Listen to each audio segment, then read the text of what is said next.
भारत समेत दुनिया के ज्यादातर हिस्से इस वक्त बारिश और बाढ़ से बेहाल हैं, लेकिन पाकिस्तान में बाढ़ का लेवल ही अलग है। एक तरफ 25 करोड़ पाकिस्तानी बाढ़ से जूझ रहे हैं, तो दूसरी तरफ जनरल मुनीर बाढ़ में भी अपनी बादशाहत बिठाने की कोशिश में है। लाहौर की पब्लिक सीवर के पानी में डूबी जा रही है और लाहौर की मलिका मरियम नवाज सीवर साफ करने की टेक्नोलॉजी लेने जापान चली गई। बेशक बाढ़ और बारिश कुदरती आफत है, लेकिन पाकिस्तान के फौजी राज ने इस आफत में राहत देने की बजाय आफत को 10 गुना ज्यादा बढ़ा दिया।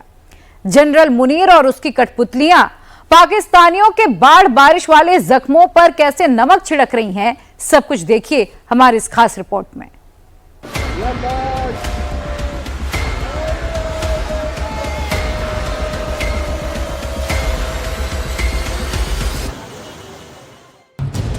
कुदरत ने पाकिस्तान का दम निकाल रखा है। हर साल की तरह इस बार भी उत्तर में खैबर पख्तूनख्वा से लेकर दक्षिण में कराची तक पानी पानी हो गए हैं, लेकिन पाकिस्तान बाढ़ से ज्यादा इस फिक्र में डूबा जा रहा है कि बाढ़ का दोष किस पर मढ़े। क्या भारत ने डुबोया पाकिस्तान? क्या शहबाज शरीफ ने डुबोया पाकिस्तान? काकी ही क्या देने पानी जवाई में कौन है? शहबाज शरीफ। अच्छा। काकी ही क्या देने पानी जवाई में कौन है? शहबाज शरीफ। अच्छा। या बिलावल भुट्टो ने डुबोया पाकिस्तान? ये बिलावल भुट्टो ने कहा था जब ज्यादा बारिश आता है तो ज्यादा पानी आता है। ये सिर्फ 1 घंटे की बारिश की सूरत है।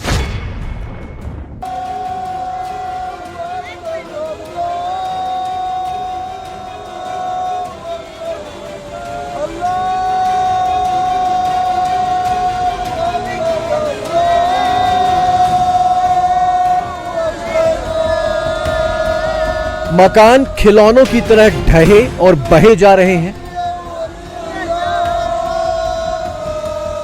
पुल भरभरा कर बहती धार में समाते जा रहे हैं और लोग चीखते जा रहे हैं।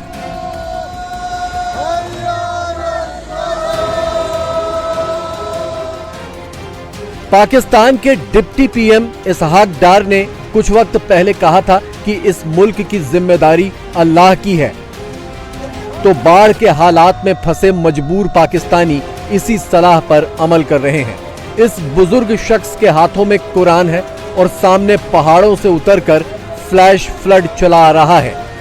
बुजुर्ग फ्लैश फ्लड के सामने कुरान लहराकर उसे रोकने की कोशिश कर रहे हैं। किस्मत अच्छी थी कि एक बड़ी सी चट्टान से टकराकर मलबे का ये सैलाब रुक गया। गांव के लोगों की जान और आस्था दोनों बच गई, वरना जाने क्या ही हो जाता। ये आप देख सकते हैं कि इस पत्थर की वजह से ये घर बच गया है। इसमें 20 से 25 अफराद मौजूद थे। इलाके मकीन का कहना है कि जो इस घर का आदमी था उसने कुरान पाक हाथ में पकड़कर अपनी फैमिली को बोला कि यहाँ से बाहर नहीं जाते, क्योंकि इस साइड से पानी जा रहा था और इस साइड से भी ये पानी जा रहा था। लेकिन अल्लाह ताला ने मौजूदा तौर पर इनको बचाना था। इस घर के मालिक ने कुरान पाक को हाथ में पकड़कर सब वहाँ पर घर में ही खड़े रहे। बाढ़ से सबसे ज्यादा प्रभावित पाकिस्तान का खैबर पख्तूनख्वा प्रांत है। यहाँ सड़कें पहले भी नहीं के बराबर थीं। अब बाढ़ की वजह से लोग जमीन छोड़कर यूं रस्सियों पर लटककर एक जगह से दूसरी जगह जा रहे हैं। खैबर पख्तूनख्वा में 15 अगस्त के बाद से लगातार भारी बारिश हो रही है। 3 दिनों में ही 360 से ज्यादा लोगों की मौत हो चुकी है। 180 से ज्यादा लोग जख्मी हैं और 700 के करीब घर या तो पूरी तरह नष्ट हो गए या टूट फूट गए। पाकिस्तान को कुदरत की मार से बचाने की कोशिशें ना तो नवाज शरीफ ने की, ना इमरान खान ने की और ना ही शहबाज शरीफ ने की, लेकिन इनके समर्थकों के बीच बाढ़ से तबाही का ठीकरा एक दूसरे के सिर पर फोड़ने की पूरी होड़ है। ये बुजुर्ग महिला कह रही हैं कि बाढ़ का जिम्मेदार शहबाज शरीफ है। नहीं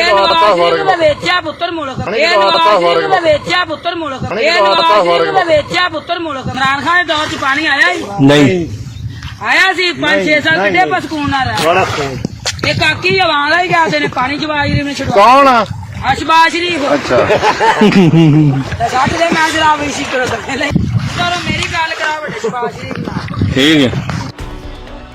पहाड़ों से दूर मैदानी इलाकों और शहरों का हाल भी उतना ही बुरा है, बल्कि और ज्यादा बुरा है। पाकिस्तान की सड़कें गंदा नाला बन चुकी हैं और कारें, बस, मोटरसाइकिलें उसी गंदे नाले में डूब उतरा रही हैं। पाकिस्तान में नाला बन चुकी इन सड़कों को साफ करने का जिम्मा स्पाइडरमैन ने उठा लिया है। वैसे भी यह मुल्क अब इंसानों के बस की बात नहीं रह गया, किसी सुपर हीरो को ही पाकिस्तान आना होगा। वैसे भी पाकिस्तान की महारानी मरियम नवाज नाले की साफ सफाई करने की कला सीखने जापान गई हैं। तब तक नाली में लौटते पाकिस्तानियों को निकालने का जिम्मा स्पाइडरमैन का है। वैसे पाकिस्तान में साल दर साल आने वाली बाढ़ को लेकर एक बड़ी साइंटिफिक थ्योरी भी है, जिसे दुनिया के सामने लेकर आए थे पाकिस्तान के महान वैज्ञानिक डॉक्टर बिलावल भुट्टो जरदारी। आपको याद ही होगा। इसको समझना पड़ेगा हमें कि जब बारिश आता है तो पानी आता है, जब ज्यादा बारिश आता है तो ज्यादा पानी आता है, जब ज्यादा बारिश आता है तो ज्यादा पानी आता है। बारिश और बाढ़ की इस नायाब थ्योरी को पाकिस्तान में पॉपुलर करने में उस वक्त के प्राइम मिनिस्टर इमरान खान ने भी काफी मेहनत की थी। आइंस्टाइन घबरा गया कि जब बारिश होती है तो पानी आता है, जब ज्यादा बारिश होता है तो ज्यादा पानी आता है।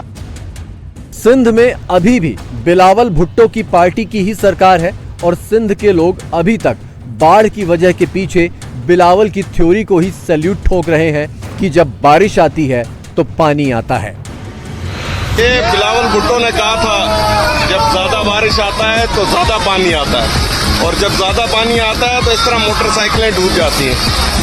ये 1 घंटे में बारिश का हाल है कि ना पूछो कि इस वक्त की सूरत हाल है मजीद की।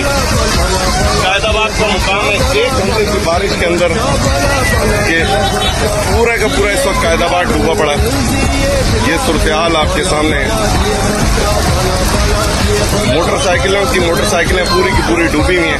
अगर इनको जो जश्न आज़ादी के इनके फंक्शन से अगर वो फंड इन सफाइयों पर लगाया होता, आज मलीर की ये सूरत हाल ना होती। ये आपके सामने गाड़ियां की गाड़ियां डूबी पड़ी हैं। ये सिर्फ 1 घंटे की बारिश की सूरत हाल है। बाढ़ का कहर पाकिस्तान के अवैध कब्जे वाले कश्मीर और गिलगित बाल्टिस्तान में भी है।